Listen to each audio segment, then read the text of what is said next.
बहुत समय पहले एक दूर दराज की सल्तनत के एक गांव में एक छोटा सा घर था, जहां एक नेक दिल आदमी अपनी इकलौती बेटी के साथ रहता था। वो अपनी बेटी से बेइंतहा मोहब्बत करता था।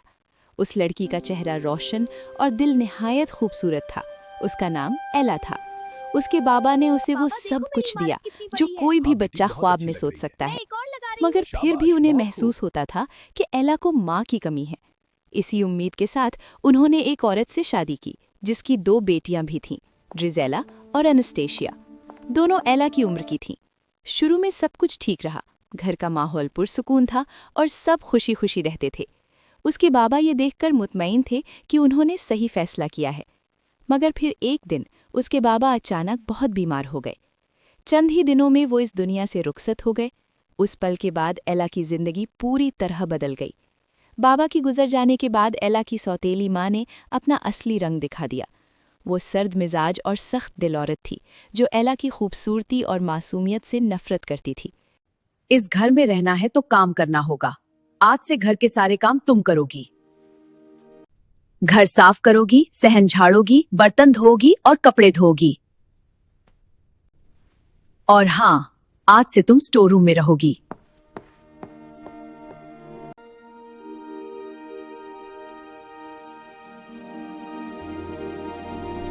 सौतेली बहनें नरम बिस्तरों और रोशन कमरों में सुकून से रहती थीं, जबकि एला को घर के सबसे ऊपर एक पुराने और अंधेरे कमरे में जगह दी गई, जहां दोनों बहनें खूबसूरत लिबास पहनकर इतराती फिरती और आराम से वक्त गुजारती थीं।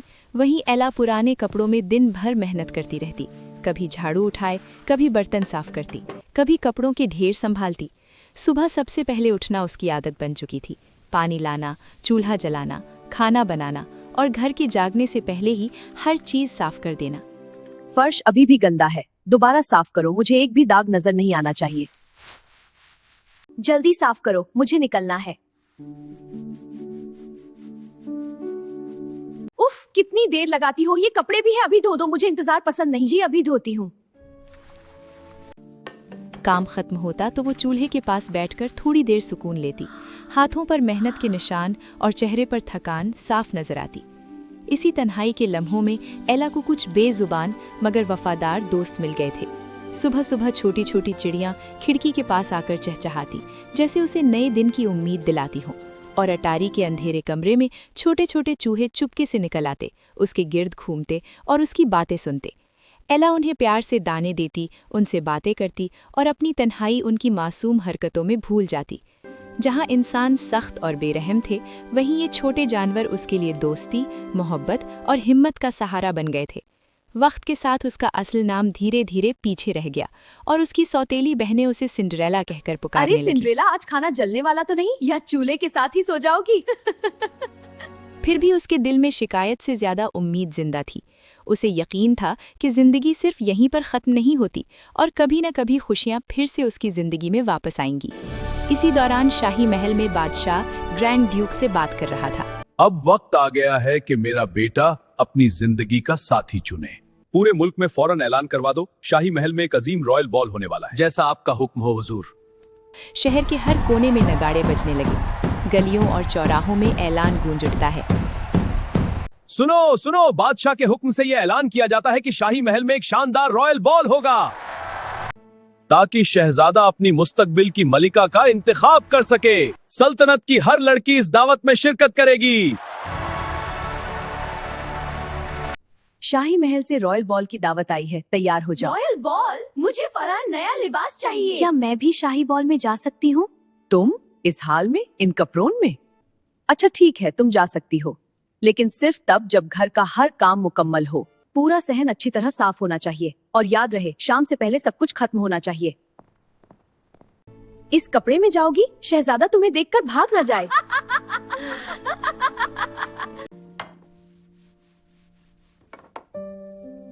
शाम हो चुकी थी। सिंड्रेला जल्दी जल्दी अपने काम पूरे कर रही थी। बर्तन चमका रही थी, फर्श झाड़ती और सहन साफ कर रही थी। जल्द ही सारा काम मुकम्मल हो गया। इस दफा सबकी नजरें सिर्फ मुझ पर होंगी। शहजादे की नजर तो मुझ पर ही टिकने वाली है। सिंड्रेला ने एक पुराना लिबास निकाला और तैयार होने लगी। चूहे और परिंदे मिलकर उसे सजा देते हैं। थोड़ी देर में एक सादा मगर खूबसूरत ड्रेस तैयार हो जाता है। उम्मीद के साथ सिंड्रेला सीढ़ियों से नीचे उतरती है। ये ड्रेस ये कहाँ से आया? तुम्हें वाकई लगा था कि तुम बॉल में जा सकती हो? हम जा रहे हैं, तुम घर का ख्याल रखना। काश मैं भी जा सकती। रो मत मेरी बच्ची, तुम भी पार्टी में जाओगी। आप कौन हैं? मैं तुम्हारी फेरी गॉड मदर हूँ। मैं तुम्हारी मदद करने आई हूँ। पर क्या? जादू से। आओ मेरे साथ।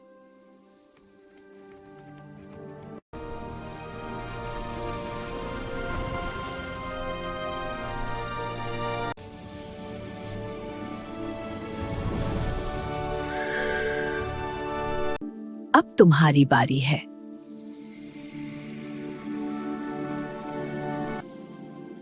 मैं तो राजकुमारी लग रही हूँ।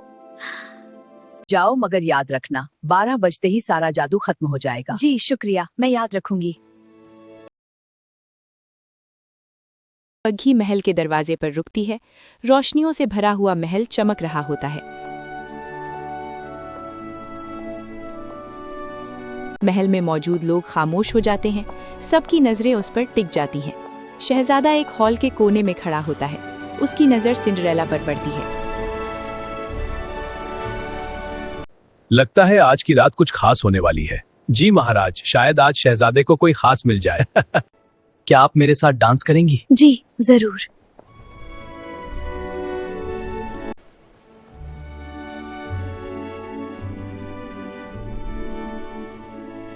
ये लड़की कुछ जानी पहचानी लग रही है, मगर ये हो कौन सकती है? This is like a dream. Every moment with you is. I never want it to end. आज की शाम बहुत खास है। मेरे लिए भी ये रात बहुत खूबसूरत है। काश ये रात कभी खत्म ना हो।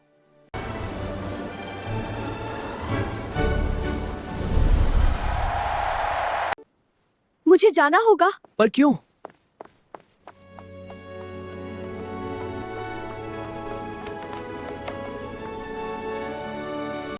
आखिरी घंटी बजते ही जादू खत्म हो गया। सिर्फ एक ग्लास स्लिपर बाकी रह गया।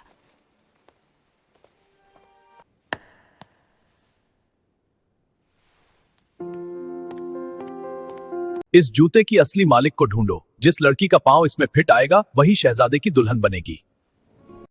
It's too tight. Let me see. It doesn't fit. I guess it's not mine. Oh dear. Grand Duke घर घर गया, लेकिन किसी का पांव फिट ना आया। आखिर वो सिंड्रेला के घर पहुंचा। It's almost on. Careful, my dear. It's किसी too का पांव small. फिट ना आया। No, I can do it. अरे ये जूता तो छोटा है। हाँ, लेकिन मैं इसको फिट कर लूंगी। ध्यान से, ये फिसल रहा है। जोड़ दो, इससे छोटा है।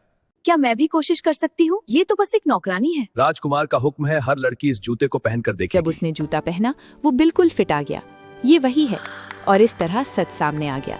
फिर शहजादे और सिंड्रेला की शादी हो गई और वो दोनों खुशी और प्यार के साथ अपनी जिंदगी शुरू करते हैं।